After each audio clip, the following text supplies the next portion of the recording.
Alright, as we move into November, we got a little bit more behind than we wanted to, so there's three more of the sort of horror-themed verses I want to do carrying over from October, starting with this one. And I think it's pretty clear why these two go together. They were, especially since they were initially meant to be pretty much, I don't know if it was like spiritual sequels or like just something very much in the same vein by the same people, because we have obviously Bette Davis starring in both, both as a woman that is slowly losing her mind and stuck in the past in one case, or in both cases.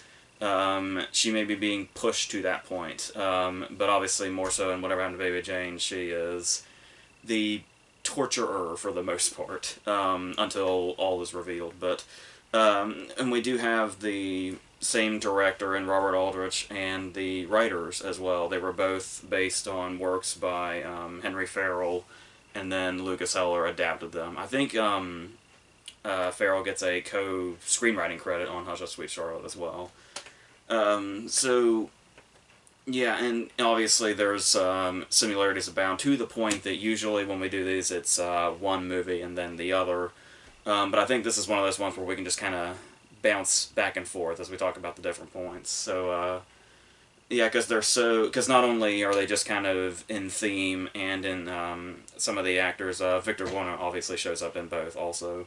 But in structure, they're very similar also. So we'll just kind of go one at a time through both movies. So starting with something that I imagine was quite different, and something we didn't see very often when you see the start of these movies and their introductions. They're lengthy introductions.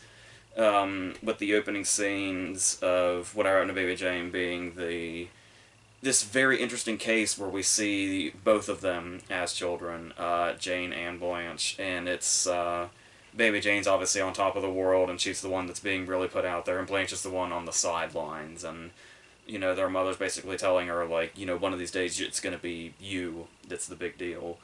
But what's interesting is there's, like, so much resentment here, and in some cases we can see where it's going, with when we see Baby Jane's off-stage persona revealed very quickly, and she's like this relentless brat, more or less.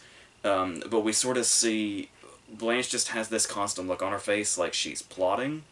So if you're not really sure what the rest of the movie is, if you just see the opening scene, it does feel kind of vague as to which one of these is going to be the threat and which one's going to be the victim throughout the movie. Which is kind of the genius of the ending when we get to that point, because it's basically setting up all the above. It's setting up what we see within the movie and the ultimate payoff, which I really like. So, and then on top of that, though, you do get a sense of, yeah, why wouldn't Baby Jane grow up to be insane when we see stuff like they're selling life-size replicas of her and selling them to people as, like, merchandise.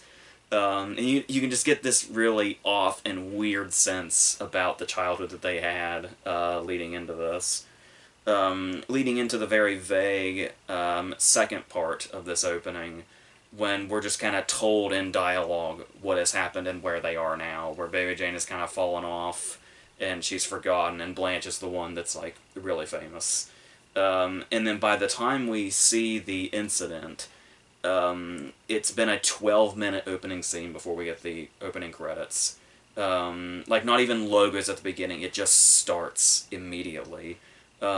Which I think was really sort of not a common thing at all in 1962. And then on top of that also, you have the jump in time, like the multiple jumps in time.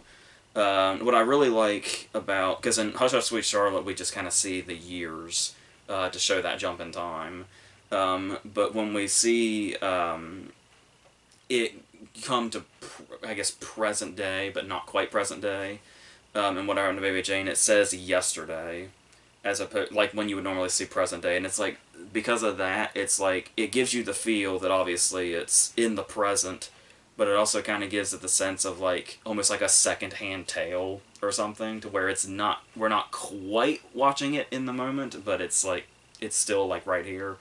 So I thought that was a really effective way to do that, just by using one word when the movie starts, and which is not necessarily near as sinister as the opening to Hush Hush Sweet Charlotte, where we talk about there's definitely something off seeing how they were raised, but Hush Hush Sweet Charlotte goes like pretty much into full on horror.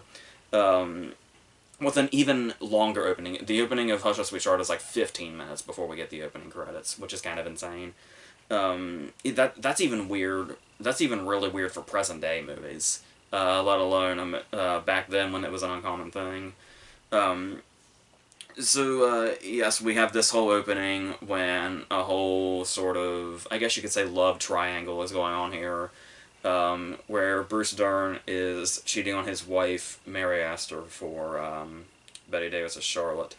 And that it pretty much just seems like if you were to walk in on this, you would just assume you were watching some romance movie, and it's the whole Bruce Dern's being intimidated to end this by the father and all that.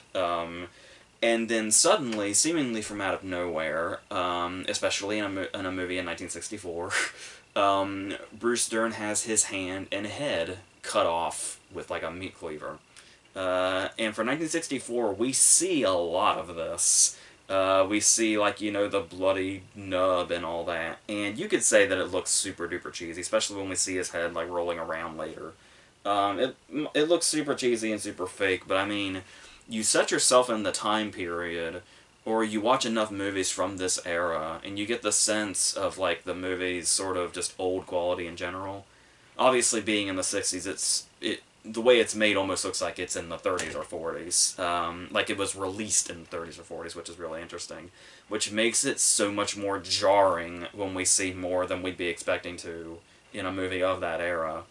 So, like, regardless of how cheesy the gore is, that the gore is there at all is still, like, no matter how many times I see this movie, and as farther, into movies as we get, being in 2019, it's still kind of shocking to me whenever I see it.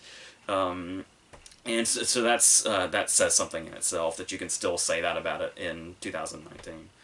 And then, yeah, the jump in time, where I feel like they really grabbed something in What I Wrote in Baby Jane just by saying it was yesterday. But in this, we have the transition where we see the year, but then the opening credits are brought to us with the really creepy song. Like I said, it goes, because What Happened to Baby Jane you could probably put in a number of different places. Like, you could see people calling it horror, you can see people calling it a thriller or whatever. And it's always been interesting to me just how much into horror Hush Hush Sweet Charlotte jumps into. And it's not necessarily like... Because I suppose in the 60s, horror would have been a thing that was very... I mean, you still had, like, Hitchcock and stuff in there, but like I said, it was more of, like, gravitating towards the thriller aspect. And horror was probably more associated with, like, cheesy B movies and all that. So the fact that it wasn't afraid, like, there's still... Both these movies really do have, like, a sort of campy element to them. But the fact that both of them kind of they set that up, but then they kind of transcend it eventually, I think is what makes them both so strong, and are such great examples of this material in general. In the genre, whatever genre you want to call it, I suppose. But it works in pretty much all the cases. And yeah, talking about the sort of pushing of things. Before we get into that, there is there's kind of feuds going on here, both on and off screen in both movies. Because obviously there was the still infamous feud between Bette Davis and Joan Crawford here, and obviously Joan Crawford was supposed to be the Olivia de Havilland character in this, but the feud was kind of still carrying over. Apparently they had been rivals since, I think, at least the 30s or something. And then the opportunity to do this movie. I think one of the rumors is that one got word that one of them had the movie, so the other, in like the spirit of competitiveness, really, really wanted the other part. And they were going to kind of basically see who could outshine the other. I'd say most people thinking that Davis probably won out. Not only does she have, like, the meteor role, but I do think that does a bit of disservice, though, to how sympathetic Blanche's character can be through most of the movie. Um, and that's the great thing also about both of these movies is how they both end with their big reveals that kind of change everything entirely. You can still go back and watch them with the other perspective, and it's still just as effective as it was before. But in kind of different ways. Like there's a lot more sympathy towards the characters that were like potentially threatening and all that. But talking about the feud, there is you can because you can see the sort of the whole point is the animosity towards each other, even with Blanche when all is said and done. It's just obviously a lot more hidden by the facade that Blanche has kind of put on. That we're still not quite sure exactly. Even watching it back, I'm not quite sure where genuine Blanche is and the facade Blanche is, which makes the performance really interesting, and I think, in a way, underrated when you see just how much Davis got like the main attention and all that. But and also the fact that we've heard so many stories about how like just cruel and relentless Crawford was in real life. The fact that we can know that, and like not only do we know that, it's very prominent in our minds because it is the Betty Davis versus Joan Crawford movie. People were definitely taking real life into this movie. Audiences were when they went to see it. And that Blanche can be such a sympathetic character throughout the movie really speaks to what Crawford was able to do with it, I think. Um, so you've got that sort of real life quality really coming through in the movie, and then there's the whole thing where her not playing the Olivia de Havilland part in Usher Sweet Charlotte, where it's like there's so many things that have been said of why that happened, and I have no idea which of them is true. I honestly don't think anybody I feel like anybody that says they have a definitive answer may be lying. But there was the potential thing of she had some sort of illness and she just couldn't do it. There was the thing of her because she was apparently set to film some scenes that were never filmed with her. So there was the whole thing of it was just the feud that did it in, and she was fired because of it or whatever. But then there's the whole thing about like Aldrich potentially. He claimed that he couldn't get a hold of her or something, and Crawford came back and said he knew exactly where I was and where to reach me, and I never heard from him. I had to hear about myself not being in the movie through radio announcements that Betty Davis allegedly announced before she was supposed to intentionally. So that in itself is, like I said, I don't know if that's ever been answered or not for sure, but yes, then Olivia de Havilland ultimately ended up with the part, which is interesting in itself because you talk about the real life aspect to it. And it's like, you think about the fact that Olivia de Havilland also had an extremely public feud with her sister, Joan Fontaine, and it's like, the character having a feud with a family member, you feel like anytime Olivia de Havilland does something sort of antagonistic towards Davis, it's like, is she bringing somewhat of her feelings towards another real life family member into her movie family member? It's hard to say, but or maybe not so hard to say. And yeah, watching the viciousness back and forth, particularly in Whatever Happened to Baby Jane, really comes forward. But then again, talking about sort of pushing things in the '60s and stuff that we probably weren't used to seeing back then, where you can see. It's almost like there's a setup and a payoff between the two movies. Because we have the scene in Whatever Happened to Baby Jane when she's preparing stuff for Blanche, and Blanche keeps like buzzing her.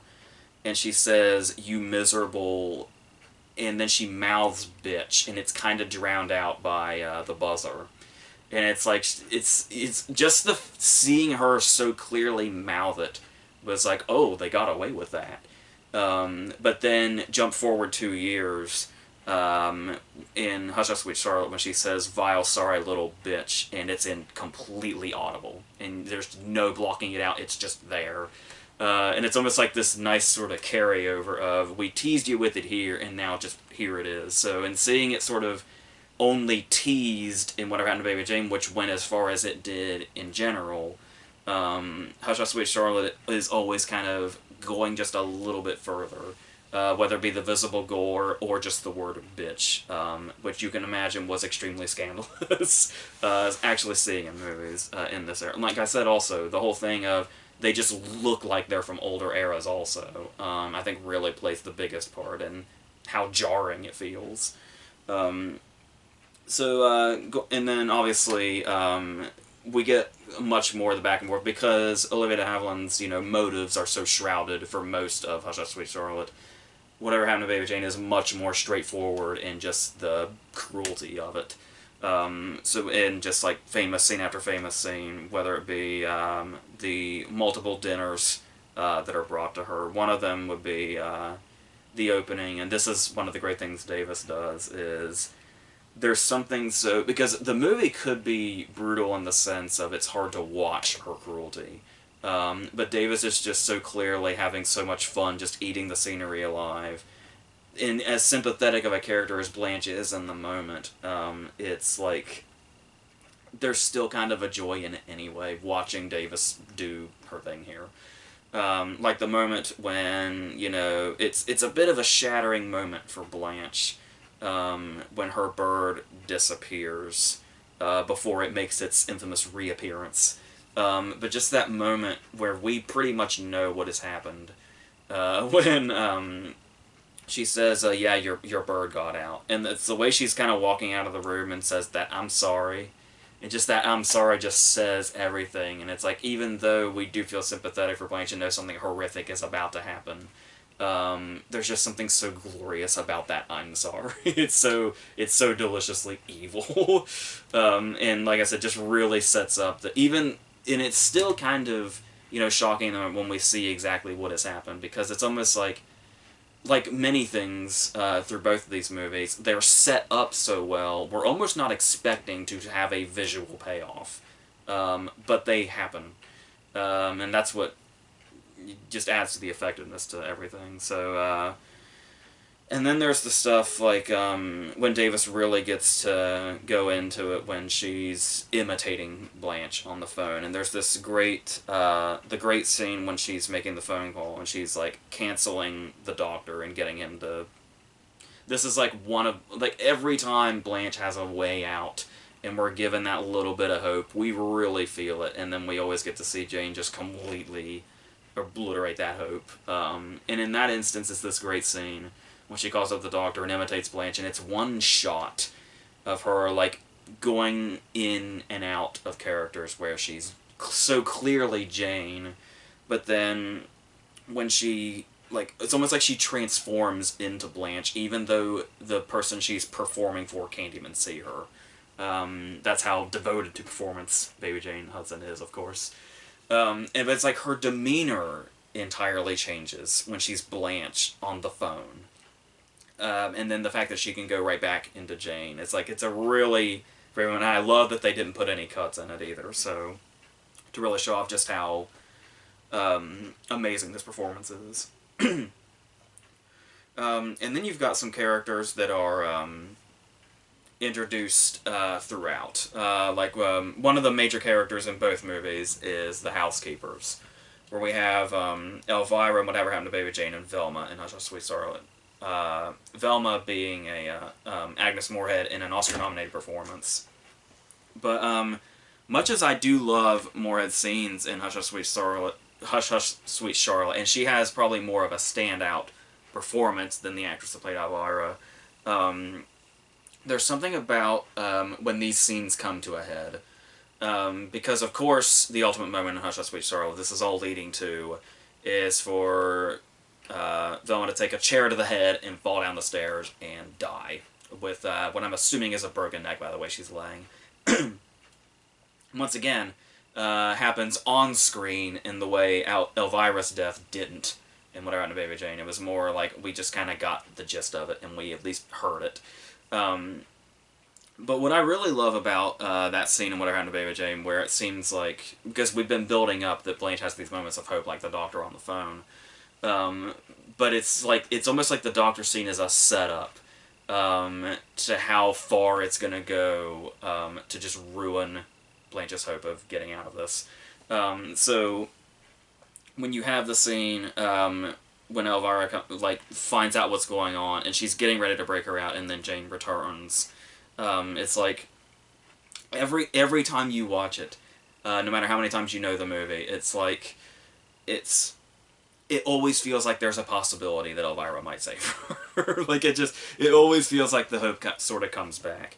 But then yeah, though it does kind of leave you with the whole thing of she kept saying, you know, I'm gonna call the cops. She said that to Jane like right before she was killed, but it's like she probably could have just done that when Blanche was unresponsive when she was knocking on the door, but and it could have saved her own life and gotten Blanche out of this, but whatever. So I said, does it really even matter when all is eventually revealed? But then we also have Victor Buono, who is playing two totally different parts, being her father in Hush, Hush, Sweet Charlotte. Briefly, he's only in like the opening scene, but here he has a very interesting part, being his first movie. Also, I believe he'd done a lot of TV, and he was in like the background of some movies. Like he's in the background of like Judgment of Nuremberg. You can see him somewhere. Um, but this was like his first like actual real part in a movie, and managed to score an Oscar nomination for it. And the character here is interesting because we get to see a reaction to Jane from like an outsider's perspective, that kind of quickly sort of gets in the know of where Jane is exactly. So like that first moment when he like pretends to know who she is, mainly just so he can get this job. But then it's like once he gets there and he's at the piano and he sees the music laid out, and he sees like the daddy theme in all the different songs, and you can see him kind of clock that, like, oh well, this is a little fucked up. But it's money. It's a lot of money, so we're just gonna roll with this. And the way he sort of knowingly goes through this whole thing, leading into this scene where this amazing scene for Davis, where she goes full Norma Desmond when she performs the song, and it's this whole thing where they use like visual cues to help us get lost in her delusion, because we're kind of just seeing it from a distance, but then there's this one moment, and I like that they didn't really overdo this. It's just one detail, and it's when she's performing in the living room or whatever room this is, and we get that one shot, only one shot, where the lights are on the floor, like she's back on a stage. And that just is just one detail in one shot that just completely puts us in the mind of her delusion, and really takes us, it shows us that in a way, like farther than we've gotten up to this point in the movie, portraying that. So, and obviously her performance is doing just fine by itself. But then, like I said, just that one little visual cue is a really nice touch. And yeah, and then it's, as far as talking about the visual cues, there is, as far as comparing them, as far as like their effectiveness, I would say pretty easily, but like I said, they kind of take different approaches to this. I would consider Hush, Hush, Sweet Charlotte easily the scarier movie of the two. I think that's pretty fair to say, isn't it? Mainly because I think if you're putting yourself back in the mindset of it being like a first time viewing, the threat in Whatever Happened to Baby Jane is known, as we know. For the taking the reveal and everything out of it, the threat of this movie is Baby Jane, clearly. But the thing here is that is known, whereas Charlotte is being terrorized by... Your mind is kind of racing throughout this movie trying to figure out exactly what could it be. Is it actually supernatural? Or is she being manipulated? Because as far as taking the supernatural parts, there is like the way it's shot and just the feel of it in general reminds me so much of The Innocents, Clayton's movie, and that in itself, just using like shadows and like setting and just making everything feel so, like, it feels like such a ghost story in itself. I said, and that's, you know, starting off with the creepy song, having the little cemetery right there, the mansion itself, because they're both supposedly set in mansions, but the interesting thing about Baby Jane is the fact that it's set in a mansion that supposedly belonged to Valentino. But there's like something claustrophobic about it, where it's like we only see so many rooms, and those rooms don't look necessarily mansion sized. Whereas everything in Hush Hush Sweet Charlotte feels like really monumental, and you can tell like every scene is in some giant mansion. There's so much open space for things to be in the dark. But both of them work effectively doing those two different styles to it. Um, but here we got the stuff where not just the stuff that's necessarily on screen, like the head rolling down and the severed hand and the box and all that, but like the sound of the harpsichord and like hearing her name in that fashion. It's very very old fashioned ghost story, yet extremely effective even now. I think. Like I was saying, it's got a lot of stuff in it you'd expect in like a B movie at that time, but it's the emotion behind it where we really feel like her heartbreak for Bruce Dern's gruesome murder has driven her to insanity. And with that emotion behind it, and like I said, that stuff we're starting to see more and more in horror, and it's finding much more acclaim because of that, where they're putting real emotion behind the characters, and then the horror is happening, which meshed together makes it so much more frightening and real, no matter how supernatural it gets.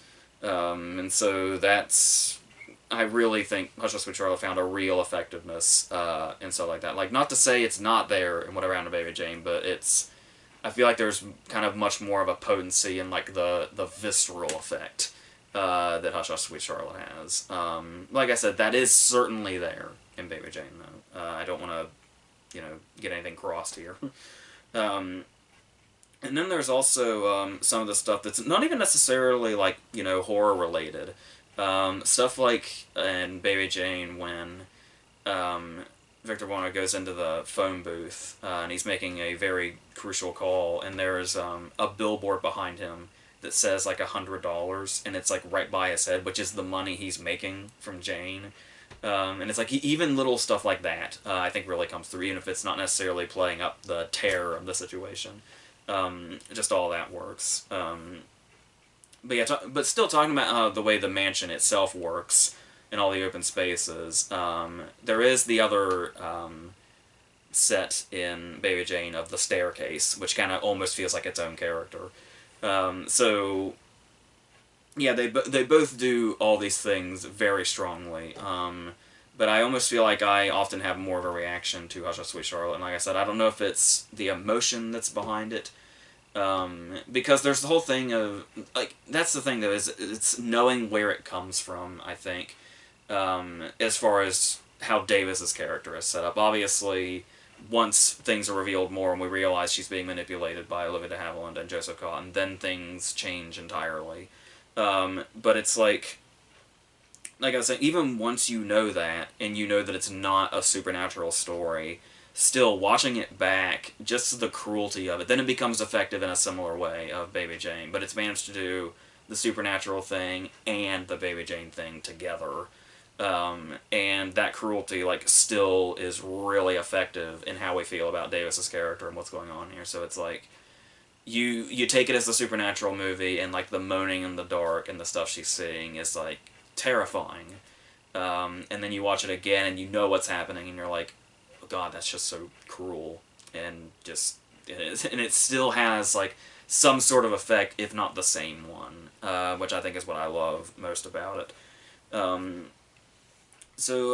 Yeah, so I think in the whole thing about the reveal in What Happened to Baby Jane, where we realize that it seems like Blanche is the one that's been tortured this whole time, whereas it's actually Jane that's been mentally manipulated throughout this, when she's obviously already clearly in a fragile state given what fame has done to her. We kind of leave the movie, shockingly, that's the beauty of what the writing and what Davis does, we leave the movie with some sympathy for Jane because of how she ended up where she was, and already this fragile state. And what we saw in Child Blanche at the beginning with that face was plotting this whole time, like the whole damn time, is kind of the perfect transition into how we feel about her in Hush Hush Sweet Charlotte, where she's being manipulated and she's sympathetic. even though there's the possibility she's totally insane. So, and possibly a killer. Obviously, one of the very first things we hear in the movie is she screams at Brewster, "I could kill you," shortly before he's murdered, and the blood is all over her dress. And it's yes, but the fact that the coin lands on she's sympathetic, if a little insane, but mainly having been driven to that point is where both movies land. Is very interesting, also. So, yeah. So overall, I think I prefer Hush Hush Sweet Charlotte, but both of them are like endlessly rewatchable over and over and over again, and is some of the best stuff that Davis put out, and that's saying something. That's a pretty high fucking bar. um, and obviously, both of these also made such an impact that they even like started their own sort of genre or subgenre, I guess you could say. Psycho Biddy, I think is what it was called, where there was a lot of like sort of blatant knockoffs, but some of them actually weren't that bad. Some like one of the more obvious ones is Whatever Happened to Ann Alice, which is pretty much the same damn title, just a little with a little change, and Geraldine Page was in that, and then What's the Matter with Helen and Whoever Slew Annie Rue by the same director, Curtis Harrington. What's the Matter with Helen with this very spoilery poster on the front. So yeah, so if you're into these and you haven't looked into those, I would go ahead and do that. They have their own merits, but there's sort of a guilty pleasure to them, I suppose. But obviously, they're not going to reach the heights of these two by any means whatsoever. So yeah, I think that's where we're going to leave this. So I think I'm not sure. I'm going to do the Dario Argento one, a couple of his movies, and then I'm going to do a series. And I don't know which of those is coming first, so we'll figure that out as we go. But they will be very soon. Right after this, you'll probably see the reviews with Terminator and other stuff. So until all that stuff, I think that's it.